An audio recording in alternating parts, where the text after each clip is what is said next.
Time now for our community segment, Check Call, of course, every Tuesday here on FreightWaves. Now, Mary O'Connell joins us. Mary, how are you doing this Tuesday morning?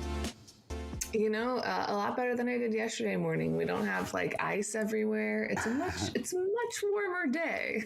Okay, excellent there as well. We've got some interesting topics to talk about. One of the staples, of course, of the freight industry is pallets. Of course, you've got to transport these things. You've got to use the tools that are necessary to move freight, again, within warehouses, within trucks.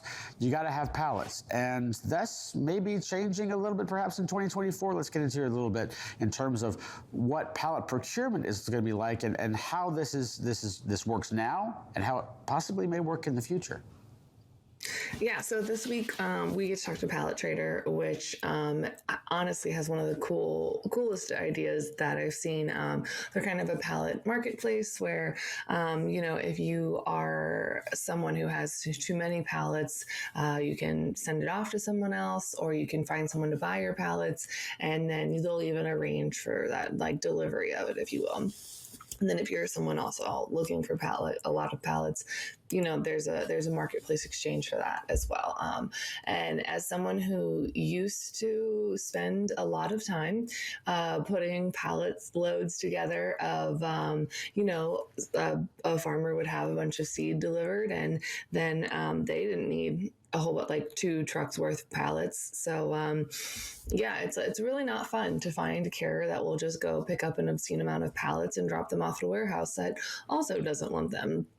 So it's definitely something that I'm very grateful Pallet Trader exists now. And, so they have that, and it's a really cool tool, but we break down into that of, why is this the first of its kind to really exist? And turns out, pallets are just kind of forgotten about in the transportation industry. Everybody needs it, but, not everyone has the time to, or the desire, or really sees it as profitable to sit there and create this pallet marketplace.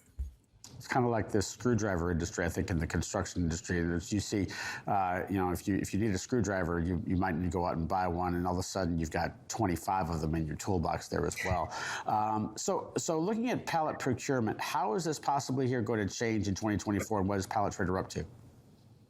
Yeah, so basically, they've been around a hot minute. They've proven that, like, hey, this is a solution for you. So now it's time to just get everybody else on board. And, they have that ability to kind of, be that procurement option and, be a part of that RFP or be a huge component of it. So whether that's someone looking for secondhand pallets or brand new pallets, they've got it. They have people that like basically there's not really a pallet size too weird and too uncomfortable or too, just kind of strange for them not to have a supplier available. So it's really kind of become the one-stop shop, if you will, for all things pallet. And that's going to be from the vendors that are the manufacturers that physically make the pallet all the way to, the shippers and potentially your freight brokerages or 3PLs that's doing the managed transportation services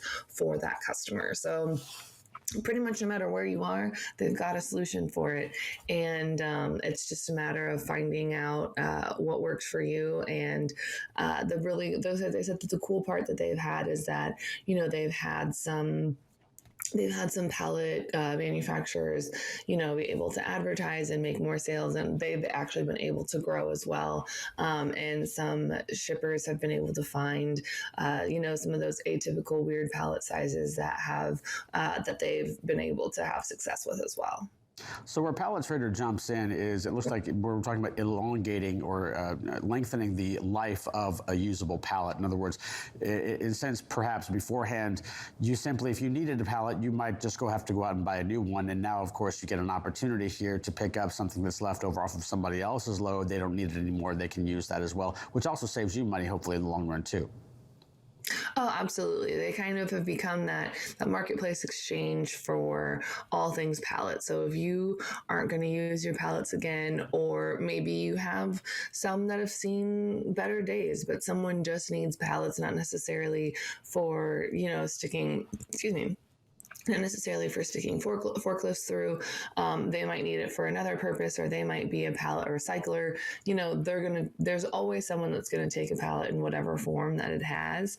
And it's just a matter of finding the right person, and that's what their goal is to match that person in need with that person that has it, because otherwise there's just a bunch of pallets that sit there and rot and don't necessarily get the longevity out of their life that they should. How long have they been doing this in terms? You said they've been in business a hot minute. Let's get into that in terms of how much experience they've got in terms of being able to get you pallets that you need. Maybe you don't need something for an especially long period of time. You need a secondhand pallet. What's the best procurement in terms of using them as a resource? Yeah, so they have been around since before the pandemic. Don't quote me on the exact year because I don't remember. But they have been around for a minute, and they've just really started seeing that explosive growth and that success in that marketplace over the past few years. So love that for them. But one of their founders, actually, he's been working in the pallet industry for a very long time. So that's why they've been so successful with this. Is that it was started by a man who fully understands pallets and understands the need and basically all the intricacies of that, of basically the pallet industry, which I didn't realize was such a popular industry, or such a lucrative industry, I should say. But yeah, they've been able, because he has all that experience working in it, they've been able to have great success. And it's really just about someone, it's that perfect scenario, someone who is an expert in their field, starts a business to have a solution, and the rest is history, and everyone else is quite happy. Yeah, it sounds like this is a business that really could not have been started pre-internet in terms of being able to find pallets in certain areas and then quickly maneuver your ability to get into that there as well. That being said, Pallet Trader, the first one in the market on here, and perhaps competition coming. I would assume if the pallet industry being as lucrative as you say it can be, this could obviously be a lucrative opportunity for others there as well. Yeah, I don't want to say that they're the only ones, because I'm sure someone will come along and try to do something similar. But honestly, the pallet industry is kind of niche, and I feel like they're going to be one of the few players for quite a while, because nobody really wants to voluntarily get into the pallet world, because it's just, there's not, when if I started a freight brokerage, I'd make a lot more money faster than trying to figure out the pallet world, because if I'm not familiar with it, I have to figure out how it works, and then I can start the business. But I would say that as far as popping up and making some money, it's still going to be faster and more. You're going to make money faster if you start a freight brokerage or something else in logistics. Definitely an interesting way to see how pallets are being used and how pallets can be utilized through a service like that as well. Mary, thanks so much for joining us. Obviously, you've got the newsletter and the show. Tell us more about that.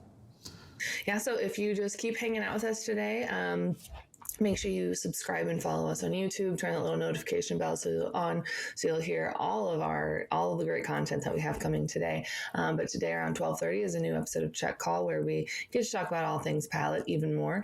And then the newsletter comes out at 2:00 today, and it's going to be a good one. We've got some exciting news, and it's going to be a good Tuesday. And other than that, you can just find me around the internet. All right, Mary, thanks so much for joining us. Thanks, guys. All right, we will come back and wrap up this edition of Freight Waves Now after this.